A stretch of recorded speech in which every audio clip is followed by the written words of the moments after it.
Mes amis, bonsoir et bienvenue sur cette nouvelle vidéo. Nous sommes le mercredi 17 septembre 2025.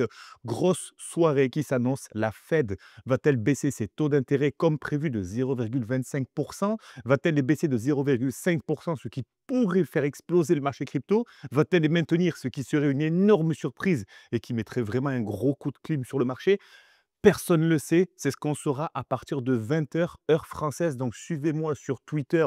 Déjà, vous vous abonnez à la chaîne Facebook, à la chaîne YouTube pour télécharger votre ebook et nous rejoindre sur Discord. C'est sur Discord que nous allons en parler. Tu cliques ici, tu nous rejoins directement et tu peux échanger en temps réel. Tu ne dois pas rater ça car c'est un des rendez-vous les plus attendus de ce milieu d'année, de cette fin d'année 2025, la baisse des taux d'intérêt, ce qui pourrait bien sûr être un catalyseur pour le marché crypto. Mais encore une fois, je le répète, tout ce qui est anticipable et est-il vraiment un catalyseur? C'est ce qu'on va aborder dans cette vidéo. Je te partage tout ce qui est carburant, l'essence, le gaz, tout ce qui pourrait faire exploser le marché crypto. Et bien sûr, qu'est-ce qui fait exploser le marché? Ce sont des étincelles, des catalyseurs comme bien sûr la baisse des taux d'intérêt de la Fed, comme si bien sûr Monsieur Donald Trump mettrait un nouveau président de la Fed. C'est ce qu'on va aborder dans cette vidéo. Voilà, donc j'essaie de te montrer un petit peu tout ce qui pourrait faire exploser le marché concernant l'adoption, les régulations et tout ce qui pourrait aussi, bien sûr, freiner l'adoption. Encore une fois, je parle de la France et de l'Europe. Voilà, il y a quelques détails qui sont un petit peu pessimistes.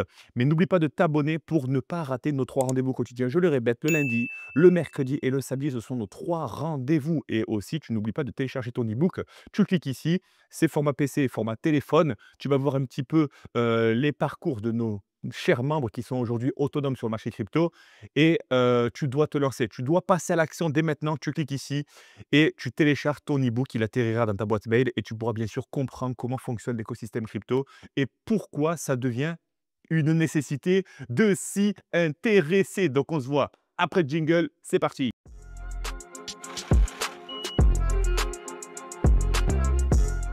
On attaque très très fort cette vidéo avec la blockchain Base. Est-ce que tu connaissais déjà la blockchain Base qui est un layer 2 sur Ethereum, une blockchain qui connaît de plus en plus d'engouement?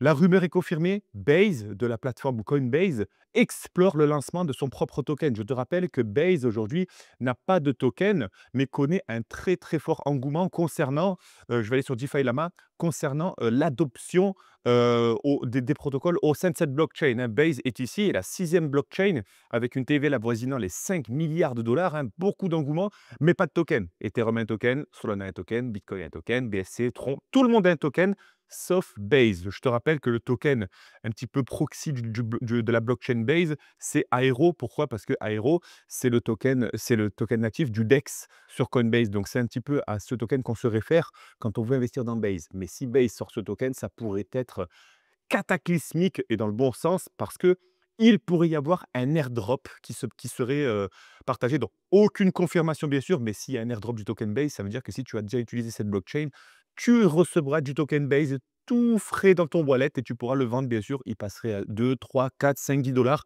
Imaginons que tu reçoives 100 tokens Base, si Base venait à changer de son token, que le token s'échange à 10 dollars. Ça te fait 1 000 dans la poche, qu'est-ce que tu en penses?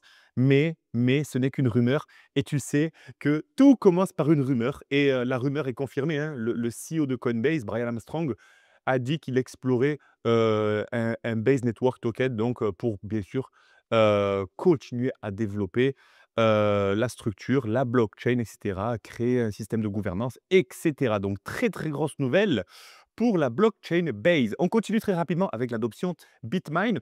C'est le plus gros holder d'Ethereum. C'est le plus gros acheteur de token Ethereum qui veut se créer une réserve de valeur. Bitmain se hisse à 10 milliards de dollars avec plus de 2 millions d'ETH. Leur objectif, c'est d'avoir 5 millions d'ETH. Ils continueront. Qu'est-ce que ça signifie?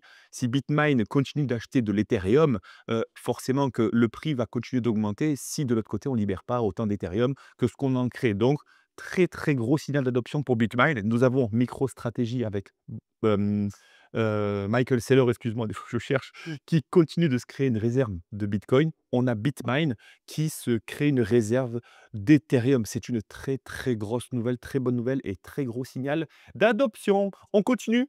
Le règlement MiCA, voilà. Voilà, voilà. Là, on était bien parti et bam, on se fait couper l'herbe sous le pied. La France envisage de bloquer certaines sociétés crypto. Je n'ai rien contre la France, j'aime mon pays, je suis fier, je suis patriote. Soyons fiers d'être français. Mais mes amis, il y en a marre parce que aujourd'hui, le règlement MiCA promet une harmonisation du marché. C'est une loi hein, qui protège bien sûr les pays européens. Je vais te détailler très rapidement. Le pays pourrait bloquer l'accès de certaines sociétés crypto étrangères à son marché. Pourquoi? Pour protéger encore une fois son peuple. Et ça, je le conçois, mais qui dit protéger dit aussi bloquer certains accès. Et ça, c'est compliqué. Le règlement MiCA, il permet aux plateformes agréées dans un État membre de l'UE, de l'Union européenne, d'opérer dans toute zone grâce à un fameux passeport européen. Et en gros, la France est contre cette harmonisation, car ben, forcément, certains protocoles, certains projets pourraient profiter de cette harmonisation pour, bah, mettre en danger, bien sûr, bah, encore une fois, hein, le peuple européen. Donc c'est pas la seule, la France à avoir mis cette alerte. Il y a aussi l'Autriche et l'Italie, me semble. Mais, c'est bien régulé, mais je vais continuer sur l'article suivant et vous allez me dire ce que vous en pensez en commentaire. Si v selon vous, la régulation en Europe, doit rester stricte et est-ce que c'est pour notre bien finalement? Parce que le prochain poste, il nous regarde à tous, mes amis. La BCE est-elle la vraie responsable de la dette? Vous savez que la France continue de s'endetter. Nous, peuple français, continuons de payer plus cher notre baguette, notre farine, notre eau, notre énergie, notre gasoil pour aller travailler, les fournitures scolaires de nos enfants, tout. Nous payons tout de plus en plus cher et n'oubliez pas que la BCE risque de continuer, d'imprimer massivement des billets, bah, pour rembourser la dette. Mais qui dit rembourser la dette, dit imprimer plus de billets, donc une inflation qui va continuer d'augmenter. On va augmenter les taux d'intérêt des banques et du coup, c'est un cercle vicieux. Qui va payer la dette? C'est nous qui allons payer la dette parce que, encore une fois, je le répète, je ne suis pas attention, je ne suis pas, je ne fais partie d'aucun mouvement, mais ce que je vois, c'est que ce ne sont pas nos dirigeants qui vont faire, abstraction de leur, ça se dit ça? Abstraction de leur luxe, hein, avec leur couvert en or, leurs 800 chauffeurs, leurs 800 coiffeurs. C'est nous, mes amis, qui allons payer. Et l'investissement crypto, c'est la liberté. Je le répète, l'investissement crypto, c'est la liberté qui s'offre à vous, mes amis. Intéressez-vous, s'il vous plaît, et arrêtez de subir. Petite parenthèse terminée. La BCE est-elle la vraie responsable? Je vous rappelle que la France n'est plus en croissance depuis plusieurs dizaines d'années. La France continue de s'endetter. On s'endette au fil des mois et la BCE, et c'est une phrase très très forte, la BCE a accéléré la zombification de l'Europe. Ce qui se passe aux États-Unis, c'est quelque chose qui est incroyable, mémorable, l'adoption des actifs numériques. Certains autres pays commencent à s'y tourner. La BCE, la Banque centrale européenne, donc on a la Fed, du côté des États-Unis, la BCE qui est totalement décorrélée, hein, de tout ce qui est loi gouvernementale, hein, c'est la Banque européenne, hein, la banque centrale, elle accélère la zombification de l'Europe. Mes amis, on doit se réveiller, on doit être au courant. Si vous ne le faites pas pour vous, faites-le pour vos enfants, à tous les parents qui me regardent.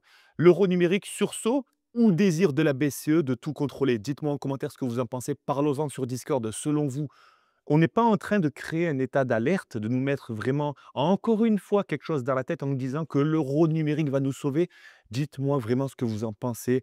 Selon vous, est-ce que l'euro numérique est une alternative à ce qui se passe actuellement? Je pense que non. Je pense que ce sont les stablecoins qui vont arriver et qui vont redresser l'économie. Et là, vous allez me dire, mais attends, stablecoin adossé au dollar, ça veut dire qu'on va faire confiance au dollar. C'est ce qu'on va aborder dans le prochain post qui a été posté par le CEO de Coinbase. Bon, on va passer sur l'euro numérique. On continue. Les stablecoins vont-ils tuer les banques? Parce que oui, les stablecoins, c'est une alternative au paiement, transfrontalier, paiement bancaire, hein. Tu vas envoyer de l'argent à ton papa, ta maman, ton frère, ta sœur, tu vas payer des petits frais bancaires, mais ça reste dans un organisme centralisé et si tu vas envoyer des stablecoins, pareil à ton frère, ta sœur, tu ne passeras pas par une banque et ça peut être perçu comme, quelque chose qui passe sous le radar des impôts et ça pourrait bien sûr contribuer au développement du marché noir, bla bla bla bla bla. On la connaît celle-là, mais les stablecoins vont-ils tuer les banques? Le CEO de Coinbase a annoncé, a fait un post et là, il a été mais vraiment, il les a charclés, il a charclé les banques, il n'a pas fait de cadeau. Je vais t'expliquer mot pour mot ce qu'il a dit, c'est noté, c'est public. Les stablecoins ne menacent pas le crédit. Ils offrent une alternative concurrentielle aux 187 milliards de dollars de revenus annuels des banques liés aux frais de carte. C'est pour ça, en grande partie, que les banques sont contre l'émission des stablecoins. C'est pour leur intérêt. Non pas pour le nôtre, mes amis, mais pour le leur. Les institutions qui brandissent aujourd'hui le spectre du risque systémique sont les mêmes qui empochent des dizaines de milliards de dollars grâce aux frais de traitement des cartes que des stablecoins pourraient contourner entièrement. Les amis, révolution! Qu'est-ce que vous en pensez? Dites-moi-le en commentaire, j'ai besoin de savoir si vous partagez la même idée que moi. Non pas parce que je suis investisseur crypto, mais même si tu n'es pas investisseur crypto, que tu t'y intéresses, dis-moi ce que tu en penses. Est-ce que tu penses que ça pourrait bouleverser, bien sûr, l'économie de certains pays et continuons de développer sur ça. Il n'y a pas de problème. Moi, j'aime parler de ça. Le CEO de Coinbase, c'est le CEO de Coinbase? Oh, c'est Coinbase qui a parlé. Coinbase a parlé. La même structure qui va développer le token Base. On a confiance à Coinbase et on continue. Voilà, belle parole, belle parole. Les premiers ETF XRP et Dogecoin arrivent cette semaine aux États-Unis. Les demandes d'ETF, intéressant de voir qu'on va pouvoir investir aussi en proxy sur XRP et Dogecoin via le marché institutionnel. Donc, on n'investira pas non plus uniquement dans XRP Dogecoin en détenant du token, mais on va pouvoir investir via le secteur bourse. Bonne nouvelle, encore une fois, catalyseur d'adoption massive concernant XRP, bien sûr, paiement transfrontalier et bien sûr Dogecoin, qui reste quand même un projet à grande échelle parce que si un ETF se développe, bien sûr, ça crédibilisera davantage le projet. Voilà, très gros signal d'adoption pour les ETF. Là, on parle d'adoption. PayPal dégaine Lynx. Lynx, envoyer du Bitcoin par SMS. Vous connaissez, je pense, Paylink, c'est ça? Paylink, excusez-moi si j'ai pas. Paylink, c'est quand tu veux envoyer de l'argent à ton enfant, tu l'envoies via, tu sais, un genre de système SMS. Ça va être pareil, sauf que là, on pourra envoyer par la suite. C'est en cours de développement aux États-Unis, mais on pourra l'envoyer directement, pareil, comme via Paylink, via PayPal. Donc, qu'est-ce que tu en penses? Est-ce un signal d'adoption? Bien sûr que oui, un grand oui. Et tu dois montrer cette vidéo aux personnes qui sont encore sceptiques et qui pensent que l'adoption crypto, ça reste une mode. Moi, je préfère avoir du vrai argent, c'est mieux. Ton vrai argent? Ton vrai argent qui fond comme neige au soleil? Ton vrai argent que détient ton banquier? Tu veux dire l'argent de ton banquier, ce n'est pas ton argent. Ton vrai argent, qu'est-ce qui devient ton vrai argent à l'heure actuelle? Ton vrai argent fond. Ton vrai argent est en train de fondre. Littéralement, tu ne t'en rends même pas compte. Et si tu penses aujourd'hui que la vraie valeur refuge, c'est l'investissement immobilier, on est en 2025, mon ami, détrompe-toi. Va investir en immobilier, va acheter un appartement pour tes enfants en pensant bloquer cet argent. Va faire un crédit, va te faire exploser par les taux d'intérêt. Va faire un crédit en pensant que tu vas rembourser la somme empruntée. Tu vas emprunter 200 000 pour rembourser 280, 300 000 sur 10 ans. Le temps, bien sûr, en pensant que ton appartement prenne davantage de valeur. Le mieux, c'est que tu mets de l'argent dans une boîte. C'est pareil. Arrêtez de penser que l'investissement crypto, c'est une mode, c'est risqué, c'est ci, ci, c'est ça, ça. Renseignez-vous, s'il vous plaît, concernant l'adoption et arrêtez de penser que c'est parce que vous ne connaissez pas, que ça y est, je connais pas, donc je fais pas. À un moment, tu veux commencer par quoi? Tu veux commencer par je sais tout? Non, non, tu ne connais pas, tu ne savais pas utiliser ton téléphone au début, maintenant tu slides sur TikTok, tu envoies de l'argent, tu commandes sur Amazon, tu commandes en Chine, ça arrive de Chine, ça passe par l'Afrique du Sud, ça arrive chez toi. Tu maîtrises, tu maîtrises. Donc, s'il te plaît, intéresse-toi. Encore une fois, je le répète, pour ton avenir, construis ton avenir autour du numérique. Tu as raté les années 2000, les débuts des années 2000 avec Internet. Oui, tu as raté en 2009 Bitcoin, tu as raté Ethereum en 2014. Tu comptes rater combien de trains encore? Et le fait de placer 50 $ par mois, est-ce que c'est un risque? Parce que tu les dépenses, bien sûr, très certainement, dans divers conneries. Fais-le pour tes enfants parce que oui, tes enfants, mon fils a 5 ans et demi aujourd'hui, mon fils me dira: «Papa, heureusement que tu t'y es lancé il y a 5 ans en arrière, il y a 10 ans, il y a 20 ans, heureusement, heureusement», plutôt que de dire: «Oui papa, papa il était au courant, hein, mais papa il a pas fait. Il a pas fait, mais j'étais au courant». Mais tu vas passer pour qui? Parce que dans 10 ans, ça sera monnaie commune ça, envoyer de la crypto, envoyer de l'argent comme ça directement, ça sera normal et tu te diras: «J'ai encore raté un train, j'ai procrastiné, j'ai tout remis à demain». Réveille-toi, s'il te plaît et concentre-toi vraiment sur l'essentiel.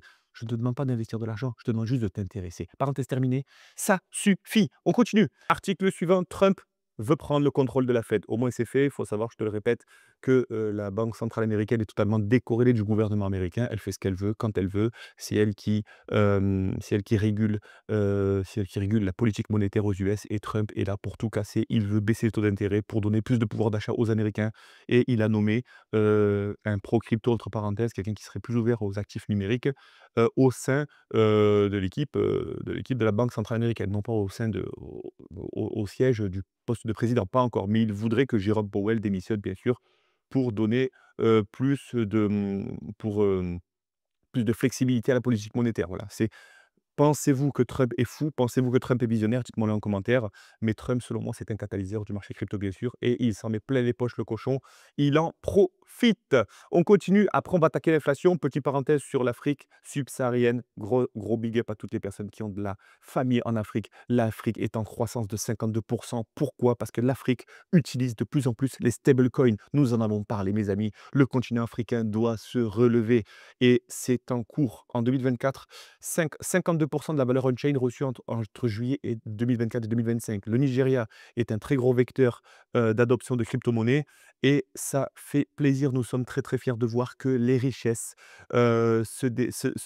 commencent à s'équilibrer. Et encore une fois, je le répète, les pays en voie de développement, excusez-moi, je le dis encore une fois par rapport à la France, hein, j'aime pas dire tiers-monde, mais j'aime dire les pays en voie de développement par rapport à la France, ben, font confiance aux investissements numériques. Pourquoi nous avons autant de freins, que ce soit psychologiques? Déjà, ce sont les freins, les lois, hein, qui nous emprisonnent et en plus, pourquoi les Français, nous avons davantage de freins psychologiques concernant l'adoption des cryptos? Sommes-nous, trop gâtés? Les Français, sommes-nous trop gâtés et non pas assez dans le besoin pour nous dire: «Je dois me réveiller avec ce qui se passe actuellement, le gouvernement». Allumez votre télé, vous allez le voir directement. Je sais que c'est pas la télé, la télé, c'est pas la réalité, mais s'il vous plaît, ouvrez votre fenêtre, ouvrez vos rideaux, regardez ce qui se passe dehors. Est-ce que vous êtes aujourd'hui trop heureux, entre parenthèses, pour vous dire: «Ah ça va, j'ai pas besoin d'investir en crypto, tout va bien, j'ai tout ce qu'il faut». Si c'est le cas, bravo. Mais qu'est-ce qui manquerait, qu'est-ce qui vous manque aujourd'hui pour vous dire, «Il est temps que je me réveille, il est temps que je comprenne comment ça fonctionne. Il est temps que je comprenne comment ça fonctionne», parce que mon fils ou ma fille de 15, 16, 17 ans me dit: «Papa, maman, papa, crypto, crypto». «Bon, laisse-moi tranquille, oh laisse-moi tranquille, c'est trop risqué ce truc-là, hein, tonton il a déjà investi, il a déjà perdu 1 000 €, c'est trop risqué, ça sert à rien et en plus j'y connais rien, donc ça sert à rien. Tu bien la voix de bof que je fais à chaque fois? Mais oui, c'est la voix des bofs, les personnes qui pensent tout savoir et que quand elles maîtrisent pas, elles font pas. Mais nos enfants poussent, nos enfants vont nous gonfler avec ça et ce sont nos enfants qui vont me dire: «Papa, c'est bon, je me casse, je suis investisseur». «Comment ça tu es investisseur? Mais comment ça tu es investisseur? Comment ça tu gagnes 10 000 € par semaine? Mais c'est pas normal, tu travailles pas avec tes mains, je comprends pas, mais t'as pas de diplôme pour ça». «Oui, mais papa, on est en 2030, on est en 2040, c'est fini maintenant» d'aller faire bac+5, bac+6 et d'avoir un métier comme tout le monde. Ça y est, il faut s'ouvrir.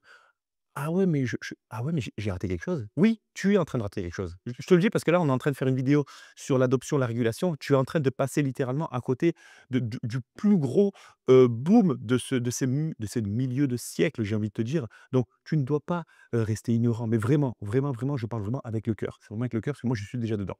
Petit point sur l'inflation, nous sommes sur les sites officiels de, les publications, des chiffres de l'inflation actuelle, 2,9 d'inflation, sur le dollar, au mois de août. Ça n'a pas été publié pour l'instant le mois de septembre et nous avons sur Trueflation, je vous invite à aller sur ce site pour avoir l'inflation en temps réel entre parenthèses, on est à 2,29. Sommes-nous en train de pricer déjà parce que là, c'est un site officiel et ça, c'est un site pas non officiel, mais c'est un site qui va nous permettre d'avoir les données en temps réel, hein, comparé avec le site officiel et sommes-nous en train déjà de pricer quand on va voir les chiffres de l'inflation en septembre? Bien sûr, ils seront, possiblement, en baisse, hein. On a 2,29 sur ce site-là, Trueflation et là, on a 2,9. Ce n'est pas encore publié pour le mois de septembre.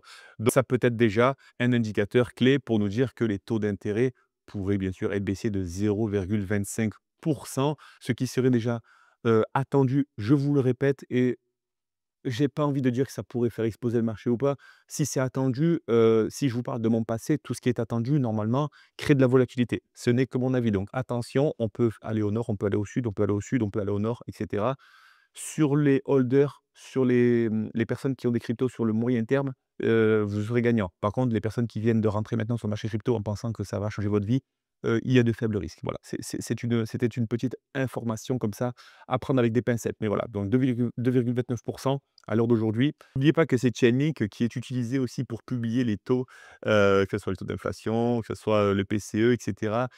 C'est bien, on utilise déjà des projets crypto, des oracles pour publier les taux en temps réel et c'est un très gros signal d'adoption, ça change pas. Vous n'oubliez pas de nous rejoindre sur Discord, vous devez le faire dès maintenant pour être au courant de tout. On a fait un live hier à 19 h avec les membres de la communauté, je suis très content de vous avoir revus. On est peu et ça suffit, j'ai pas besoin qu'on soit 200, 300 sur le live, non!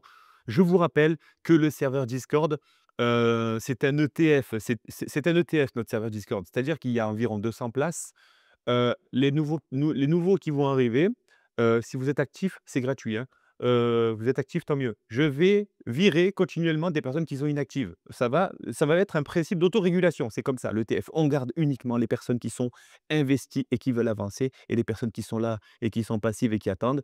Merci, au revoir. Laissez la place aux personnes qui ont envie d'avancer. Nom de Dieu, ça ne change pas et il n'y aura pas 10 000 personnes sur notre Discord. Non, non, non, non, j'ai fait assez de groupes pour comprendre que l'industrialisation, ça ne fonctionne pas. Ça sert à gagner de l'argent, mais on en gagne déjà, on n'a pas besoin de ça pour en gagner davantage. Donc voilà, c'était le petit point sur cette vidéo, j'espère que ça vous a plu. Oui, c'était un point, beaucoup réflexion, beaucoup, mindset, beaucoup adoption, c'est le but de cette vidéo. N'oubliez pas que là, je vais poster cette vidéo pour 19 h, vous aurez le temps de la regarder et ensuite à 20 h, aujourd'hui, c'est mercredi 17 septembre, nous aurons la publication officielle Pléthonette des directeurs et surveillez le marché s'il vous plaît. Nous sommes déjà sur le Discord et nous sommes déjà au garde à vous, fusil chargé, prêt à tirer sur certains altcoins ou même pari à la hausse ou à la baisse sur Bitcoin en fonction de la volatilité annoncée. Sur ce, n'oubliez pas qu'on se voit samedi pour les opportunités crypto. Vous avez kiffé les 5 cryptos que je vous ai partagés sur l'écosystème Solana.